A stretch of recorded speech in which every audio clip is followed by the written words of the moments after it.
Mutton curry చేసినప్పుడు video తీద్దాం అనుకున్నాను, అస్సలు కుదరలేదు. కొన్ని క్లిప్స్ అయితే యాడ్ చేస్తున్నాను. మటన్ని తాలింపు వేసి వేయించుకోవాలి, ఉప్పు పసుపు వేసి వేయించుకొని ఇంకా ఇక్కడ చూపిస్తున్నవన్నీ ఇంగ్రీడియంట్స్ అన్నీ వేయించుకోవాలి. దీంట్లోనే కారం మసాలా పొడి అన్నీ వేసుకొని, ధనియాల పొడి అన్నీ వేసుకొని, కొబ్బరి కూడా వేసి పేస్ట్ చేసుకోవాలి. ఆ పేస్ట్ని వేసేసి మనం వేయించి పెట్టుకున్న మటన్ని కూడా వేసి నీళ్ళు అలాగే ఉప్పు వేసి 3 విజిల్స్ అయితే రానివ్వాలి.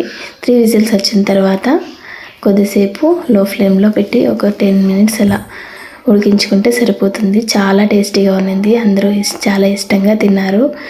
నా వీడియోస్ నచ్చితే లైక్ చేసి ఛానల్ని సబ్స్క్రైబ్ చేసుకోండి. అలాగే ఈ ప్రోడక్ట్ అయితే నేను మీషోలో తీసుకున్నాను, చాలా బాగుంది. 143 రూపీస్ అలా పడింది. 4 జార్ సెట్, చాలా బాగుంది క్వాలిటీ అయితే. నేనైతే ఇది డ్రై ఫ్రూట్స్ వేసి పెట్టుకోవడానికి అయితే తీసుకున్నాను, చాలా బాగుంది. మీకు కూడా కావాలంటే లింక్ అని కామెంట్ చేయండి, లింక్ అయితే ఇస్తాను.